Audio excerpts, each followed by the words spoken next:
Witam Państwa bardzo serdecznie. W moim dzisiejszym filmie opowiem Państwu o oblężeniu Leningradu w czasie II wojny światowej. Niemcy oblegali to miasto przez prawie 900 dni, ale nigdy go nie zdobyli. Dowiecie się, dlaczego tak było. A złotymi patronami kanału są pani Ewa Szemraj i pan Andrzej Maciejewski z Alaski.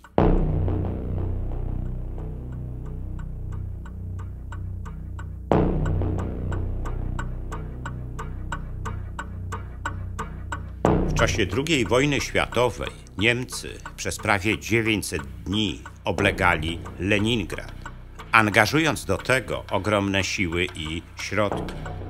Było to najdłuższe oblężenie w dziejach świata. Gdy popatrzymy na mapę uderzenia niemieckiego Wehrmachtu na Związek Sowiecki, można się zastanawiać, dlaczego Niemcy tak irracjonalnie działali. Leningrad nie stanowił bowiem dla nich jakiegoś specjalnego zagrożenia i dość łatwo mógł zostać odcięty od linii frontu i to przy użyciu znacznie mniejszych sił. A tymczasem Niemcy postanowili zdobyć go za wszelką cenę, angażując do tego celu tysiące swoich żołnierzy. Dlaczego tak bardzo im zależało na zdobyciu Leningradu? Aby poszukać odpowiedzi na to pytanie, zacznijmy jednak od początku. Wczesnym rankiem 22 czerwca 1941 roku dywizje niemieckiego Wehrmachtu rozpoczęły operację Barbarossa, w ramach której dokonały zmasowanego uderzenia na Związek Sowiecki. To uderzenie było niczym nóż w masło. Sowieckie wojska, nieprzygotowane do obrony, zostały zmiażdżone już w pierwszych dniach i zaczęły się cofać na całej linii frontu. W kolejnych tygodniach tysiące sowieckich żołnierzy trafiło do niemieckiej niewoli. 28 sierpnia 1941 roku jednostki grupy Armii Północ, która atakowała na kierunku północnym, zbliżały się już do Leningradu. Jej żołnierzom odczytano rozkaz Adolfa Hitlera, w którym znalazły się złowieszcze słowa: nakazuję zetrzeć miasto z powierzchni ziemi. Jego dalsze istnienie mija się z celem. Wódz III Rzeszy nakazywał również w rozkazie, aby Leningrad został szczelnie otoczony przez siły grupy Armii Północ i atakowany tak długo, aż nie zostanie z niego nic. Ale w momencie zbliżania się niemieckich sił do miasta, tysiące Leningradczyków zaczęło z niego uciekać, zamierzając przejść na stronę Niemców. Dowódca grupy Armii Północ, feldmarszałek Wilhelm von Leeb, nie bardzo wiedział, co ma zrobić w takiej sytuacji.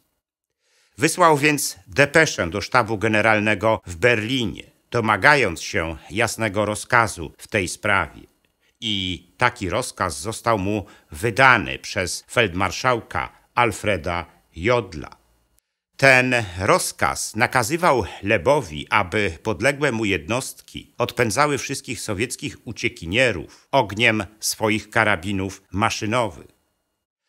W rezultacie tego tysiące mieszkańców Leningradu znalazło się w sytuacji, w której miało tylko dwa wyjścia. Albo zginąć pod ogniem niemieckich karabinów maszynowych, albo ponownie wrócić do miasta, w którym bardzo szybko zaczęło brakować żywności. I zdecydowana większość z nich wybrała to drugie rozwiązanie. Dlaczego zatem feldmarszałek Jodl wydał taki rozkaz? Otóż Jodl wierzył w to, że szybki upadek Leningradu, kolebki rewolucji październikowej będzie dla Sowietów ciosem politycznym, moralnym i propagandowym i w konsekwencji sprawi, że ich opór zacznie słabnąć. Ale były też czysto ekonomiczne powody wydania przez Jodla takiego rozkazu. Otóż Leningrad był do wybuchu wojny swoistym centrum gospodarczym Związku Sowieckiego.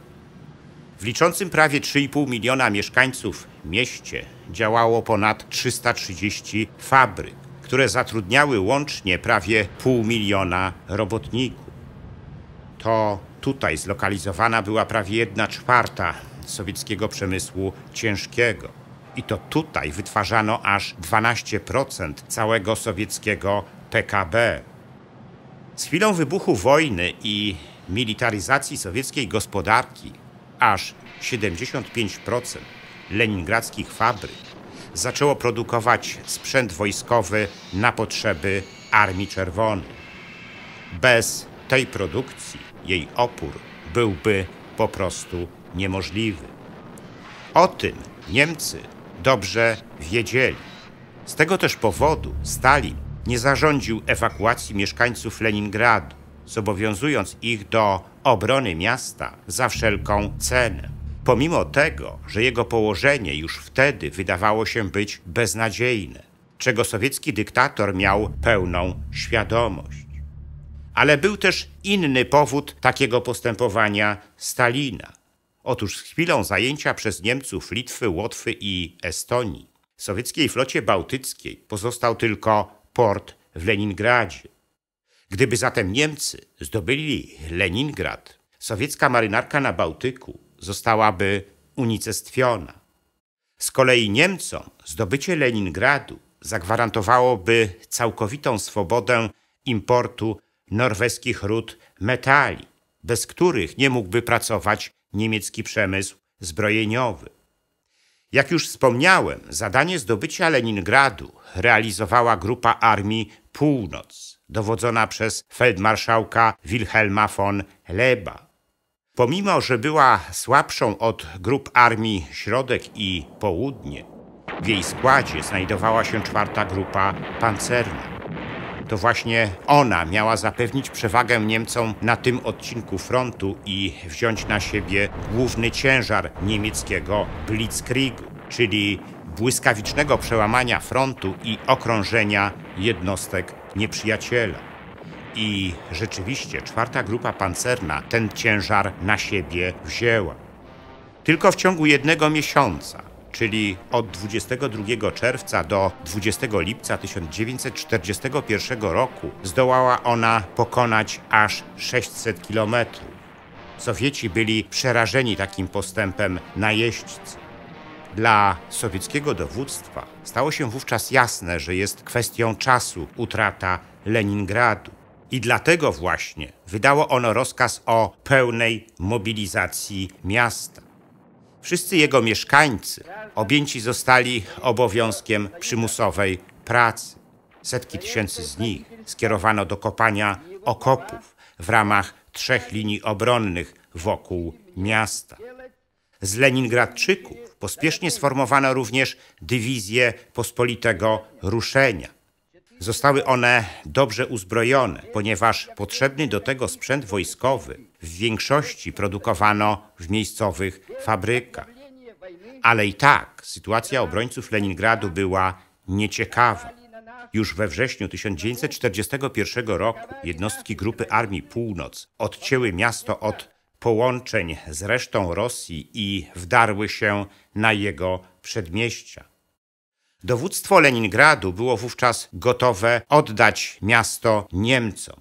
Już zresztą wcześniej podjęto kroki w tym zakresie, zaminowując wszystkie leningradzkie fabryki.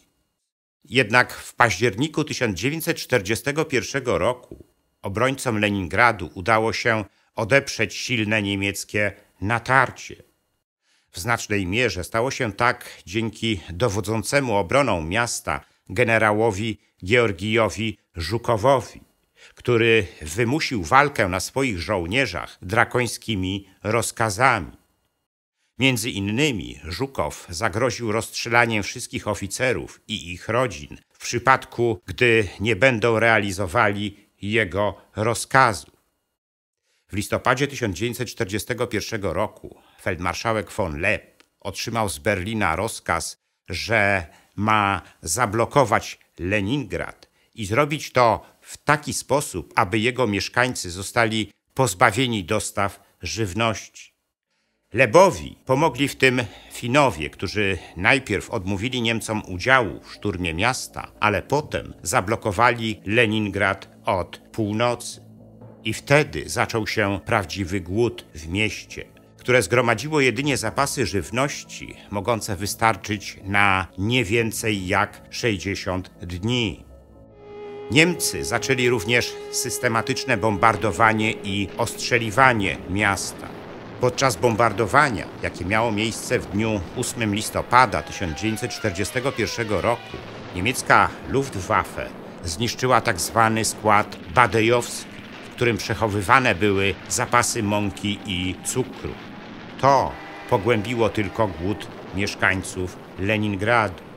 Szef leningradzkiego oddziału sowieckiej partii komunistycznej, Andrzej Żdanow, długo ukrywał katastrofalną sytuację żywnościową w mieście, obawiając się, że jeśli to zrobi, zostanie rozstrzelany. Obrońcy Leningradu długo byli też przekonywani przez dowództwo Armii Czerwonej, że już wkrótce jej siły odblokują miasto i dostawy żywności zostaną wznowione. Ale udało się to dokonać i to tylko częściowo w styczniu 1943 roku, a więc po prawie 2 latach niemieckiego oblężenia, kiedy uruchomiony został pierwszy korytarz zaopatrzeniowy. Skutki braku żywności spowodowały, że mieszkańcy Leningradu zaczęli masowo umierać wskutek niedożywienia. Według oficjalnych danych tylko w czasie pierwszej zimy z 1941 roku na 1942 rok zmarło z głodu ponad 400 000 mieszkańców. Szczególnie krwawe żniwo zbierał głód wśród leningradzkich dzieci. Mamy wiele wstrząsających relacji na ten temat, ale bardzo często ten scenariusz wyglądał tak, że chorujący z głodu ludzie kładli się do swoich łóżek, z których nigdy już nie wstawali. Równie często zmarłych można było znaleźć na leningradzkich ulicach. Dlatego właśnie powołano w mieście specjalne grupy zbierające zwłoki, które systematycznie przeczesywały ulice i kamienice, aby zebrać zwłoki i przetransportować je do ogromnych dołów, gdzie były następnie grzebane. Głód w Leningradzie w czasie niemieckiej blokady miasta był niewyobrażalnie straszny. Najpierw zniknęły z ulic psy i koty. Potem zaczęło znikać to, co można było rozdrobnić i co dało się jeszcze przeżyć. Potem dochodziło do kanibalizmu. Jaka była skala tego kanibalizmu, dokładnie nie wiemy. Ale w jednym z raportów leningradzkiej milicji możemy przeczytać, że tylko w okresie od grudnia 1941 roku do maja 1942 roku schwytano na gorącym uczynku ponad 8 000 kanibali. Można więc powiedzieć, że było ich wówczas w mieście tysiące. To musiało mieć wpływ na kryminalizację miasta i jego mieszkańców. I rzeczywiście miało.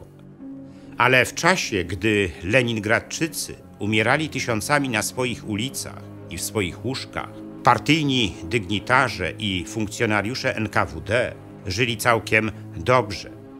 Specjalny oddział sowieckiego lotnictwa transportowego zajmował się dostawami żywności dla nich, niekiedy bardzo wyszukane. Obfite gorące śniadania, trzydaniowe obiady, dobre wina, koniaki, jesiotr, kawior i wiele innych wyszukanych rarytasów mieli pod dostatkiem. Tak było między innymi w stołówce usytuowanej w Pałacu Smolnym, gdzie mieściła się siedziba leningradzkich władz. Mieli też swoje sanatoria, usytuowane w specjalnej strefie, zamkniętej przed zwykłymi mieszkańcami miasta, w których mogli nieco odpocząć i podreperować poszarpane nerwy. Tymczasem zwykli leningradczycy cierpieli i umierali. Co najmniej 1 000 000 z nich złożyło ofiarę swojego życia na ołtarzu bezsensownej obrony miasta. tylko po to, aby znajdujące się w nim zakłady zbrojeniowe ani na chwilę nie przestały pracować. Obrona Leningradu była i jest nadal sporym problemem w historii Wielkiej Wojny Ojczyźnianej. Głównie z powodu faktycznej liczby ofiar, nadal ukrywanej, a także z powodu postawy w tym czasie komunistycznych elit. Oczywiście nie można jej wyrzucić z tej historii, ale ocenzurować z tego powodu zawsze należy. I tak się w Rosji nadal dzieje.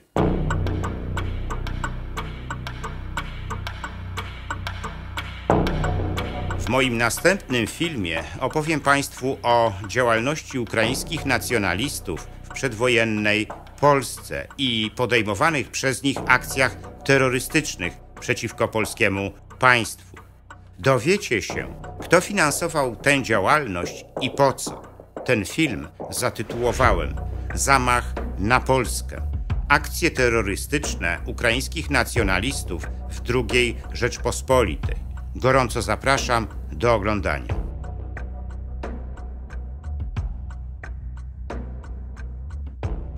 Szanowni Państwo, kilka stowarzyszeń zajmujących się działalnością na rzecz budowy naszej pamięci narodowej zainicjowało akcję, która została zatytułowana Wołyń na Powązki.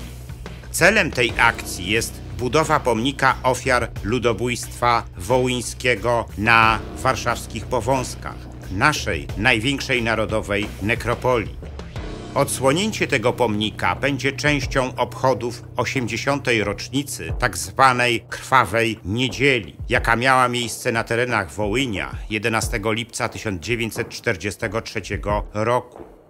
Była ona apogeum zbrodni ukraińskich nacjonalistów na zamieszkałych na Wołyniu Polakach. Zwracam się więc do Państwa z gorącym apelem o wsparcie tej inicjatywy i czynne włączenie się do akcji Wołyń na Powązki. Dziękuję za liczne komentarze moich filmów i wpłaty.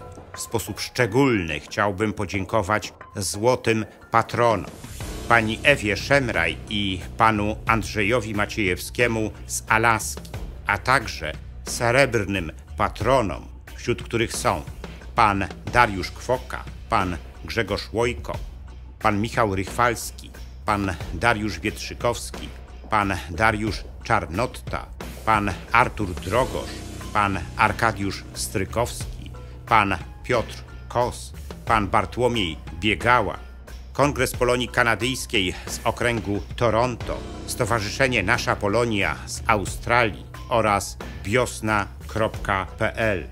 Zachęcam wszystkich do dalszego wspierania mojego kanału. Wszelkie informacje na ten temat znajdziecie w opisie pod filmem.